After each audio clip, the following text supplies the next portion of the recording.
Hello viewers, welcome to voice of pharmacist. இன்றைக்கி நம்ம பார்க்க போகிற டாபிக் என்னன்னு பார்த்தீங்கன்னா titration and its types.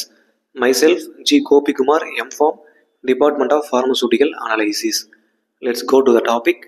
Titration இதோட டெஃபினேஷன் என்னென்னு பார்த்தீங்கன்னா a technique or process for determining the concentration of solution by measuring the volume of one solution needed to completely react with another solution. அதாவது unknown concentration இருக்கக்கூடிய ஒரு அனலைட்டும் known கான்சன்ட்ரேஷனாக இருக்கக்கூடிய ஒரு டைட்ரண்ட்டும் react பண்ணி நமக்கு ஃபைனலாக ஒரு ப்ராடக்ட் வந்து கொடுக்கும்.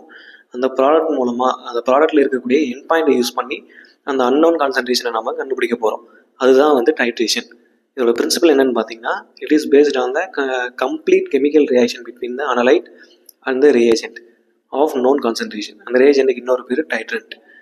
இங்கே என்ன சொல்கிறாங்கன்னா அனலைட் அண்ட் ரியேஜென்ட் ரெண்டுமே கம்ப்ளீட்டாக வந்து நமக்கு ரியாக்ஷன் வந்து நடக்கும். அந்த ரியாக்ஷன் கம்ப்ளீட் ஆனதுக்கப்புறம் ஒரு எண்ட் பாயிண்ட் இருக்கும்.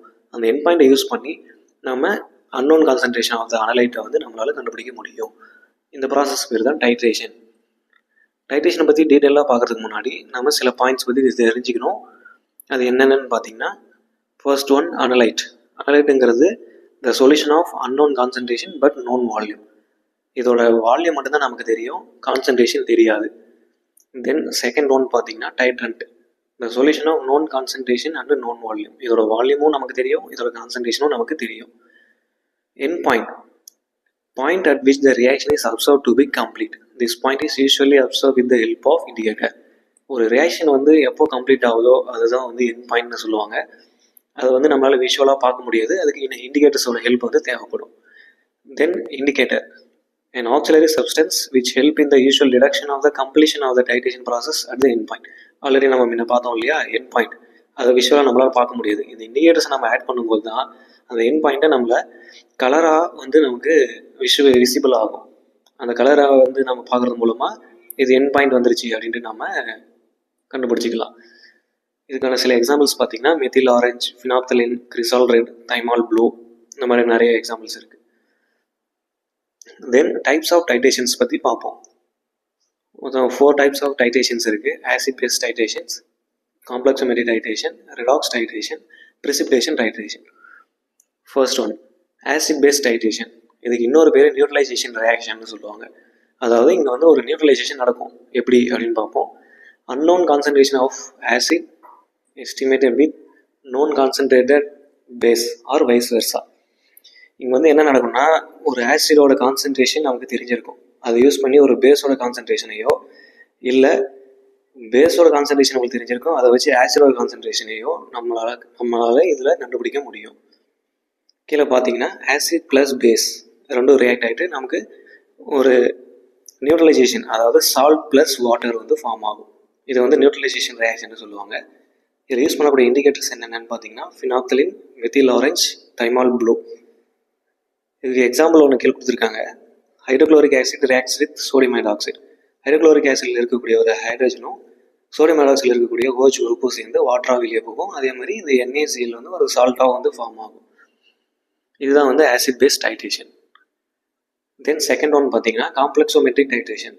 As the name indicates the end point is seems by formation of complex molecules. இந்த நேம்லேயே வந்து சொல்லியிருக்காங்க என்னென்னா காம்ப்ளெக்ஸ் வந்து ஃபார்ம் ஆகும் அப்படின்னு சொல்லியிருக்காங்க. அந்த காம்ப்ளெக்ஸ் ஃபார்ம் ஆச்சுன்னா அதுதான் வந்து எண்ட் பாயிண்ட் அப்படின்னு இதில் சொல்லியிருக்காங்க. Hence titrant and titer react to form a complex till end point is reached once complex is formed. இந்த complex is stable and not further reaction takes place. அதாவது complex form ஆகும், அதுக்கு மீறி அதை வேறு எதுவும் ஃபர்தர் ரியாக்ஷன்ஸ் வந்து takes place, அதாவது ஃபர்தர் ரியாக்ஷன் வந்து நடக்காது அப்படின்ற பட்சத்தில் அதோட எண்ட் பாயிண்ட்ஸ் வந்து வந்துடும். இதில் யூஸ் பண்ணக்கூடிய இண்டிகேட்டர்ஸ் என்னென்னு பார்த்தீங்கன்னா எரிக்ரோம், பிளாக் டீ. இதுக்கு ஒரு எக்ஸாம்பிள் என்னென்னு பார்த்தீங்கன்னா copper sulphate react with ammonium hydroxide.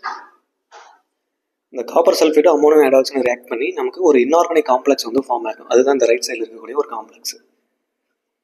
இந்த காம்ப்ளெக்ஸ் ஃபார்ம் ஆச்சுன்னா இதுதான் வந்து எண்ட் பாயிண்ட். இது யூஸ் பண்ணி நம்ம அன்னோன் கான்சன்ட்ரேஷனை கண்டுபிடிச்சிட முடியும். தென் தேர்ட் ஒன் பார்த்தீங்கன்னா redox titration. Redox titration is based on the redox reaction. Redox ரியாக்ஷனுங்கிறது ரிடக்ஷன் அண்ட் ஆக்சிடேஷன் ரெண்டுமே சைமல்டேனியஸாக நடக்கக்கூடிய ஒரு ரியாக்ஷன் பேர் தான் ரெடாக்ஸ் ரியாக்ஷன்.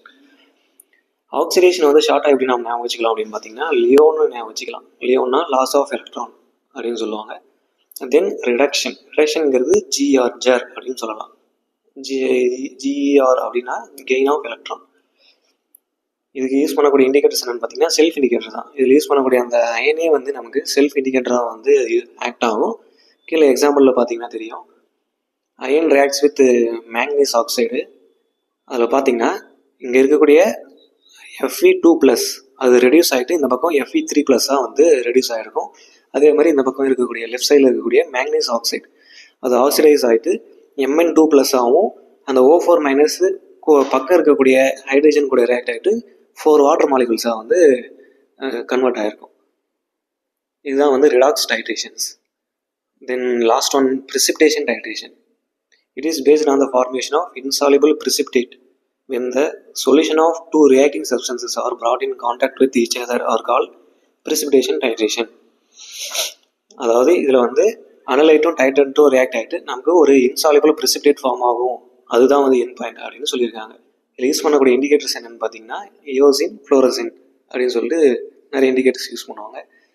எக்ஸாம்பிள் பார்த்தீங்கன்னா Ag+Cl சில்வர் குளோரைடு, சில்வரும் குளோரைடும் ரியாக்ட் ஆகிட்டு நமக்கு சில்வர் குளோரைடுங்கிற ஒரு இன்சாலிபிள் precipitate வந்து நமக்கு ஃபார்ம் ஆகும். இதுதான் வந்து என் பாயிண்ட்.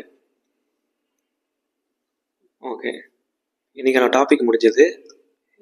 B.Pharm to M.Pharm வரைக்கும் உங்களுக்கு ஏதாவது நோட்ஸ் எந்த ஒரு சப்ஜெக்ட்லேருந்து எந்த ஒரு டாபிக் பற்றி நீங்கள் பேசணும்னு நினச்சாலும் கீழே கமெண்ட்ஸில் மென்ஷன் பண்ணுங்கள். மறக்காமல் வீடியோக்கு லைக் பண்ணிவிட்டு சேனலுக்கு சப்ஸ்கிரைப் பண்ணிக்கோங்க. Thank you.